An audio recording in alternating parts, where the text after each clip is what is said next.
오늘 우리가 읽은 본문을 대하면서 어떠한 생각이 드는지 잘 모르겠습니다.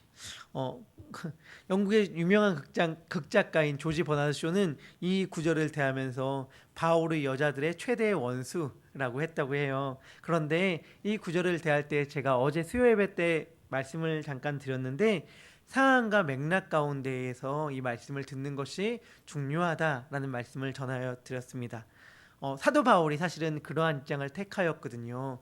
고린도전서 9장 말씀을 보면은 사도 바울이 자신이 말씀을 전하는 상대가 어떠하냐에 따라서 다른 입장을 택하였노라 라고 말하는 게 있어요.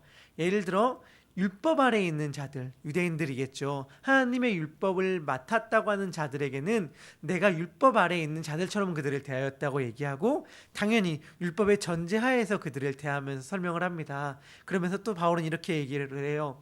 율법이 없는 자에게는 내가 율법 없는 자가 아니라 도리어 그리스도의 율법 아래에 있는 자이지만 율법이 없는 자들과 같이 대했다고 얘기하고, 그들과 같은 수준에서 얘기를 하려고 했다고 해요. 그 까닭은 바울은 오직 하나였는데, 자기가 이야기하고 복음을 전하는 사람이 그리스도의 복음 안으로 들어오는 데 목적을 가지고 있었기 때문입니다. 그러기 위해서 바울은요, 그 상대방에 따라서 다르게 이야기를 했어요. 때로는 이것이 바울에겐 큰 슬픔이고 어떻게 보면은 답답함으로 다가오기도 했습니다. 고린도전서 3장을 보면은 바울이 되게 답답하게 이야기하거든요. 너희를 그리스도 안에서 어린아이를 대함같이 대한다. 내가 너에게 좀 더 깊은 말씀을 전하고 싶기도 하고 좀 더 깊은 진리 가운데서 말씀을 나누고 싶지만 너희의 수준이 아직 그러지 못한다 라는 이야기를 바울이 하잖아요.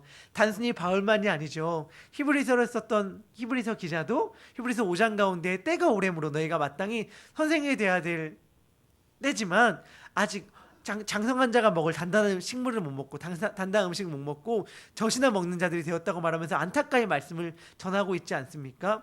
단순히 히브리서나 바울의 편집만이 아니라 예수님도 그러한 방식을 택하였고요. 이건 사실 너무나도 당연한 것이겠죠. 무슨 말씀을 드리고자 하는 것이냐면, 바울이 에베소에서 사역하고 있는 디모데에게 편지를 할 때, 그리고 그 교회에 있는 성도들에게 편지를 할 때에는 그 교회의 상황과 형편에 맞춰서 편지를 쓰고 있다는 것을 염두에 둘 필요가 있다라는 것이에요.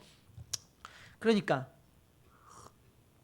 사실은 8절부터 15절까지의 말씀 가운데 남자들에게 주는 충고, 8절의 말씀과 9절부터 15절까지의 말씀, 여자들에게 주는 충고로 나눠져 있긴 하지만, 이것이 정말 문자적으로 이건 남자에게만 해당되는 말이야, 여자에게만 해당되는 말이야 라고 우리는 접근해서는 안 된다는 것입니다. 여자는 기도할 때 뭐 분노해도 됩니까? 아니면 여자는 기도할 때 어떤 경건하지 않은 마음으로 해도 괜찮다 이런 말 아닐 거 아니에요. 남자들에게 8절의 말씀을 해주셨지만 이건 사실은 모든 믿는 자들에게 다 적용되는 말씀 아니겠습니까? 마찬가지로 선행으로 말미암아 자기의 몸을 단정함으로 꾸며라는 말이 단순히 여자에게만 해당되는 말이겠습니까? 아니겠죠. 하지만 그 교회 가운데에 무언가가 바울이 하고자 하는 말씀이 있었던 것 같아요. 아마도 그 교회에 있는 누군가 남자들은 이렇게 해라 라고 말을 할 때에 이 편지를 읽는 사람들은 다, 특별히 그 교회 성도들은 다 아는 무언가 분위기가 있었을 것 같아요. 무언가가 있었을 것 같습니다. 어떠한 상황이요? 그런데 어떠한 상황이냐면 어떠한 남자들이 분노와 다툼으로 기도를 했다는 거예요. 하나님의 기도를요. 우리도 사실은 이러한 경우들 많이 있지 않습니까? 기도, 말씀, 거룩함이라는 것을 포장하여서 자신의 욕망과 자신이 하고 싶은 말들을 드러내고자 하는 바들이 있잖아요. 그러니까 사실은 이것은 말씀을 전하는 위치에 있는 자가 제일 경계해야 될 바이기도 한데, 단순히 어떠한 목사님이 아니 전도사님이 말씀을 전하는 자만 해당되는 것은 아닐 거예요. 우리가 말씀을 드리면서 말씀이 이렇게 나와 있잖아 라고 누군가에게 조언을 하는 듯 이야기하지만, 실상은 그 안에 내가 하고 싶은 말들, 내가 하고 싶은 욕망들이 있는 경우가 얼마나 많이 있습니까? 예수님을 향하여 또한 형제가 다가왔습니다. 남자가 다가왔죠. 그리고 예전에 담임 목사님이 설교 가운데 이렇게 표현했는데 전 참 와닿더라고요. 뭐라고 말씀해 주셨냐면, 예수님, 우리 가운데에 불의가 일어나고 있습니다. 우리 가정 가운데, 우리 가운데에 부정직함이 일어나고 있습니다 라고 예수님을 향하여 말하였습니다. 율법에 분명히 정한 바가 있는데, 율법에 정한 바대로 하나님 모세 율법에서 부모님의 재산을 어떻게 자식들에게 나눠줄지를 율법에 반드시 정하였는데 저희 형이 그 율법에 정한 바를 지키지 아니하고 자기 형이 더 많은 몫을 챙겼습니다. 하나님의 말씀을 어기고 부정의함을 행하는 일이 우리 가정 가운데 임하였으니 예수님 우리 형을 꾸짖어서 우리 가정 가운데 정의가 일어나게 해주십시오 라고 예수님을 향하여 말했던 한 청년이 있었습니다.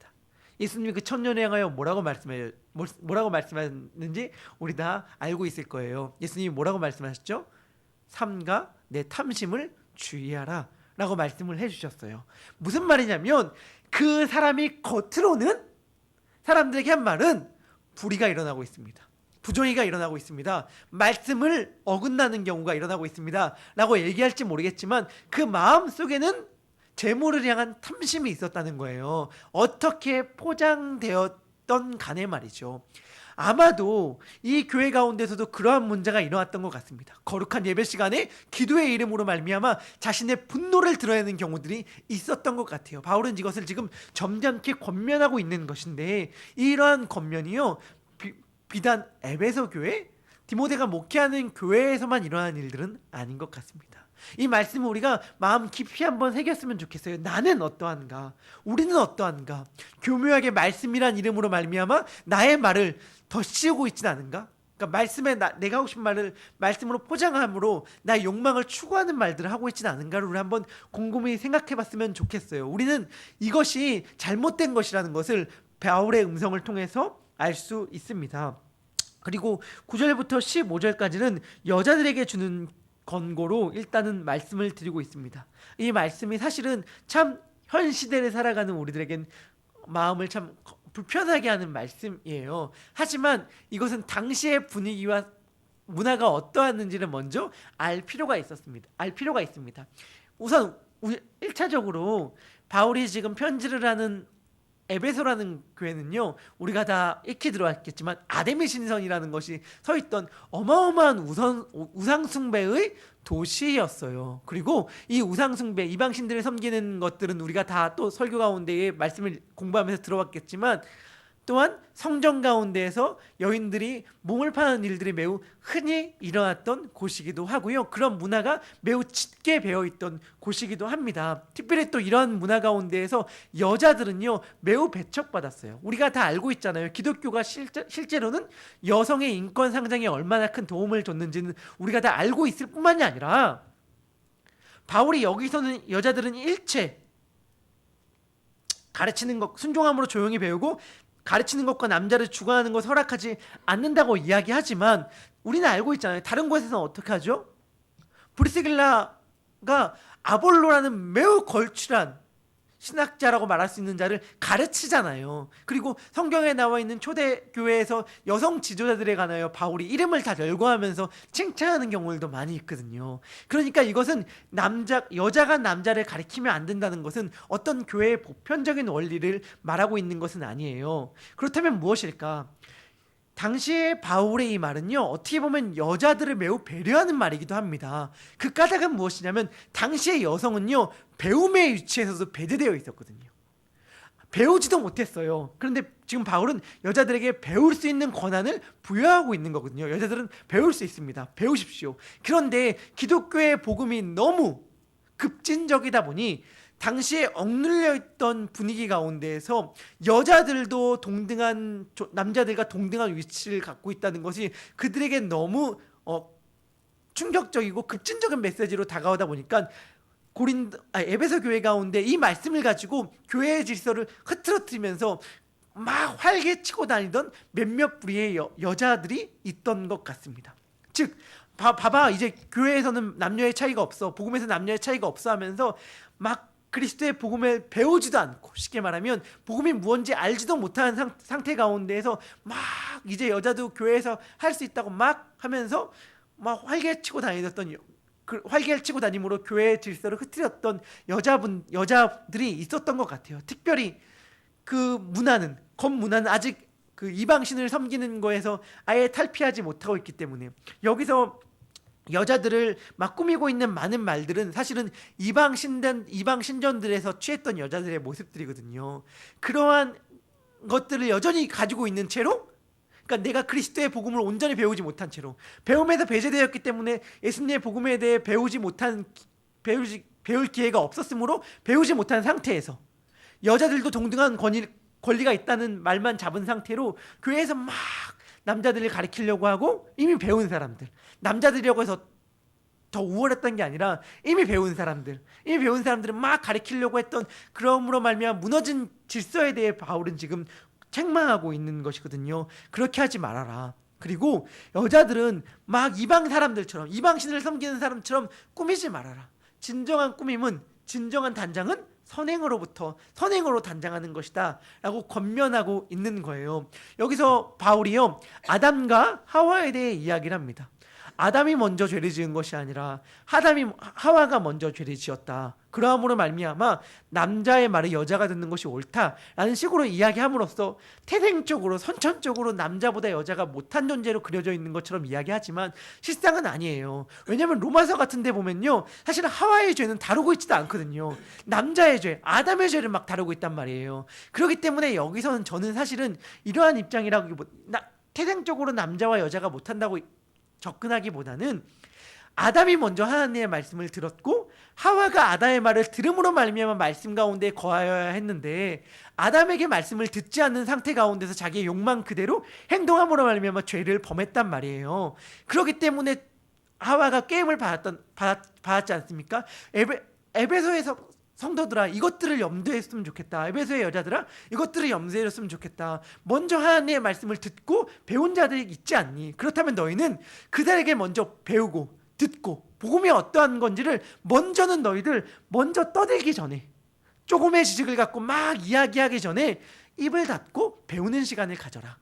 입을 닫고 배우는 시간을 가지고 하나님의 말씀을 들은 그 후에 너희들이 그 말씀 그대로 살아가려고 해야지, 하나님의 말씀을 제대로 들으지도 않는 상태 가운데서 막 누군가를 가리키려고 하다 보니 교회의 질서가 이렇게 흐트러지는구나 라고 말하는 것으로 읽힙니다. 이렇게 얘기합니다. 또한 15절에 이렇게 말씀을 해요. 그러나 만일 여인들이 정숙함으로써 믿음과 사랑과 거룩함에 함께 거하면 그의 해산함으로 구원을 얻으리라. 15절의 말씀이 참 어렵게 읽힙니다. 이것이 무슨 말씀일까? 해산함으로, 아이를 낳음으로 말미암아 구원을 얻는다는 말이 우리들에게 참 낯설게 읽히지만, 이 말씀은 이러한 의미로 해석을 합니다. 흔히 그의 해산함이란 말을 정관사가 붙었기 때문에 예수 그리스도의 해산함으로 읽히기도 하지만, 저는 그거보다는 해산이라는 것이 무엇이냐면 죄의 결과였거든요. 아담과 하와가 죄를 범함으로 말미암아 각각 하나님께서 내리신 형벌이 있어요. 그 형벌 가운데 여자에게 내린 형벌은 뭐냐면, 너는 남자를 끊임없이 지배하고자 하는 욕망이 있을지 모르겠지만 남자가 너를 다스리게 될 것이고 너가 해산하게 될 것이다 라는 형벌이 주어졌습니다. 해산은 형벌이었고요. 그로 말미암아 고통과 아픔이 여자에게도 찾아왔습니다. 물론 남자에게도 마찬가지죠. 이 15절의 말씀은 이렇게 해석할 수 있다고 해요. 여자가 만일 정숙함을 지킨다면, 믿음과 사랑과 거룩함을 지킨다면 해산하는 기간 가운데서도 구원을 얻을 수 있을 것이다. 해산하는 기간 가운데서라는 말이 무슨 뜻이냐면, 죄의 고통 가운데 있는, 죄의 형벌이 여전히 이 땅 가운데 지배하고 있는, 여전히 고통의 현장 한가운데 있지만 그럼에도 불구하고 너희가 믿음과 사랑 안에 거한다면 구원을 이룰 수 있을 것이다 라는 말로 15절을 해석할 수 있습니다. 다시 정리해 볼게요. 15절에서 여자에 대한 말은요, 실제적으로 여자와 남자의 태생적인 선천적인 차이와 구별을 가리킨다고 하기보다는 고린도 교회 가운데 말씀의 우선권을 놓고 질서를 얘기한다고 보는 것이 옳습니다. 그렇다면 저는 이 말씀을 묵상하면서 이러한 생각을 해봤어요. 이 말씀을 오늘날 우리들에게는 어떻게 적용해야 할까? 오늘날 우리들은 사실은 현실적으로 우리 한국 교회를 살아가고 있는 대다수의 성도분들은 실상은 말씀을 여자들이 먼저 받는 경우들도 많잖아요. 그리고 부인들이 믿음에 먼저 서 있는 경우들도 많지 않습니까? 당시에 예수님 당시에 말씀을 받았던 사회는 아무래도 남자들 우선주의였다고 본다면, 구약시대도 남자 우선이었다고 본다면, 지금도 뭐 그 원리를 그대로 적용하려고 하고 그것이 성경적이라고 말하는 경우가 맞다라고 이야기할 하고 그것이 맞을 수도 있겠지만 현실적으로 봤을 때에 여자가 믿음 있는 경우들 가정들이 더 많이 있잖아요. 그렇다면 이 현실적인 이 교회 가운데에 우리 오늘의 삶 가운데 이 말씀을 어떻게 받아들여야 될까 고민해 보았는데요. 8절부터 15절까지의 말씀을 저는, 그리고 디모데전서를 통틀어서 저는 이 말씀을 이렇게 생각해 봤어요. 8절의 말씀, 왜 우리는 기도할 때에 분노를 하죠? 만약에 기도할 때 분노가 있다면 왜 기도할 때 분노를 하죠? 9절부터 15절 말씀, 사실 이 말씀이 우리들에게 마음이 어려운 까닭은 무엇이냐면 우리들은 듣는 걸 싫어하기 때문입니다. 우리들은 조용한 걸 싫어해요. 우리들은 왜 조용히 듣는 것보다 말하는 걸 좋아할까요? 이 두 가지가 사실은 저는 같이 있다고 보이는 거예요.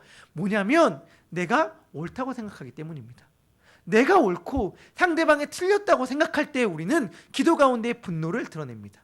내가 옳고 상대방이 틀렸다고 생각할 때 우리는 조용히 듣기보다는 말로서 누군가를 가리키려고 하는 입장 가운데에 서게 됩니다. 그리고 이것은 디모데전서를 통틀어서 사실은 질서를 흔드는 요인 중에 하나입니다. 제가 어제 그렇게 말씀을 드렸던 교만해야 한 형태일 수도 있겠죠. 나는 옳고 상대방이 틀렸다라고 말하는 입장이요. 그렇지만 오늘 바울의 말을 우리들의 삶 가운데 적용한다면 우리는 들을 수 있어야 합니다. 우리는 우리가 잘못되고 우리가 틀릴 수 있다는 생각을 할 줄 알아야 합니다. 우리는 겸손하게 배울 줄 알아야 합니다. 우리라는 존재는 얼마나 연약하고 얼마나 악한 존재이냐면 하나님께, 만군의 왕이신 하나님께 사실은 지렁이와 같고 마른 막대기와 같은 내가 기도한다고 말하는 그 순간에도 기도로서 나의 의를 드러내고자 하는 존재가 바로 우리 연약한 악한 죄인의 본성입니다. 기도 가운데서도요, 나의 옳음을 드러내고 싶어 하고요, 내가 얼마나 옳은지 누군가가 나에게 가르치는 것을 허용하지 못하는 존재가 바로 우리들이에요. 하지만 오늘 바울은 이렇게 얘기하는 것 같습니다. 조용히 들을 줄 알아야 한다. 기도로서 하나님에게 들을 줄 알아야 되고요, 옆에 사람들에게 배울 줄 알아야 합니다. 오늘 우리가 이 말씀을 깊이 새겼으면 좋겠어요. 교회 가운데 사실은 많은 경우에 분란이 일어나는 경우가 무엇이냐면 듣지 못해서이거든요. 상대방의 말을 그럴 수도 있지, 맞아, 내가 틀릴 수도 있고 너가 옳을 수도 있어 라는 마음으로 듣지 못하고, 내가 맞는데 너는 왜 잘못된 길로 행하고 있니? 라고 하면서 서로가 서로를 향한 비방의 말들과 서로가 서로를 향한 가리키려는 말들이 오가고, 아무도 배우려는 사람은 없고 다 가리키려는 사람만 있다고 하다 보니, 이것이 저에게도 예외는 아니겠죠. 가리키려는 사람만 있다고 보니 교회가 사실은 질서 가운데 서지 못하고 흔들거리는 것 같습니다. 그리고 비단 교회만이 아니지요, 가정에서도 마찬가지 아니겠습니까? 가정에서도 우리는 다 가리키려고만 하지 배우려고 하지 않고 들으려고 하지 않아요. 그러면서 남을 가리키려고 할 때에 실상은 내 마음에 불편한 것이고 내 마음에 들지 않는 것인데 예수 그리스도의 이름을 팔죠. 예수님의 이름을 팔아 말씀의 이름으로 말미암아 누군가를 계속 가리키려고 하는 모습들이 사실은 우리들의 삶 가운데 있습니다. 오늘 하루는 이러한 생각을 했으면 좋겠어요. 하나님, 오늘은 제가 입을 닫고 누군가의 말을 듣길 소망합니다.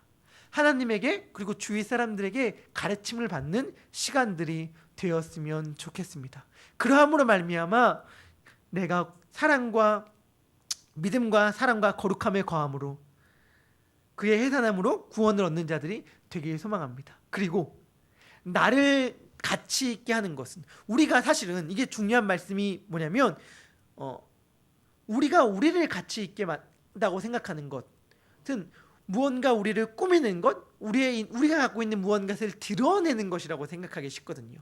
왜 우리가 다른 사람들의 말을 듣기를 힘들어하냐면 그 남들의 말을 멍청히 가만히 듣고 있는 것은 우리 자신의 가치를 낮춘다고 생각하기 때문이에요. 그렇지만 바울은 이렇게 얘기하거든요. 너희가 갖고 있는 것을 뽐내는 것, 그것이 금일 수도 있고 재물일 수도 있고 아름다움일 수도 있고 지식일 수도 있어요. 너희가 그러한 것들로 말미암아 너희가 가치 있다고 생각하는 것이 아니라 선행, 남을 섬기는 것, 낮아지는 것, 낮아지는 것이 바로 다른 사람들 너희들을 단장합니다. 이렇게 얘기하거든요. 너희들의 가치를 높이는 것은, 너희들을 진정으로 꾸며주는 것은 낮아짐의 섬김이지 너희가 갖고 있는 무언가를 뽐냄이 아니라고 바울은 이야기하고 있는 것이거든요. 이 바울의 말을 우리가 마음속에 새기고 오늘 하루 삶으로 살아냈으면 좋겠습니다. 나를 가치 있게 하는 것은 낮아짐의 섬김이며 다른 사람의 가르침을 듣는 것이라는 것. 하나님에게 듣고 사람에게 들음으로 말미암아 오늘의 말씀을 실천하는 우리 모두가 되기를 주님의 이름으로 축원합니다. 기도하겠습니다. 하나님, 오늘 바울의 말씀을 듣습니다. 사실은 바울의 말이 아니라 예수님의 말씀을 듣는 것도 힘들어하는 것이 우리들입니다. 우리들은 얼마나 실상은 잘났는지 예수님을 가리키려고 하며 하나님을 가리키려고 하는 모습도 우리들 안에 있음을 솔직히 고백합니다. 주님, 우리는 얼마나 잘났는지요. 기도 가운데에서도 우리들의 의로움을 드러내려고 하는 것이 바로 우리들의 모습입니다.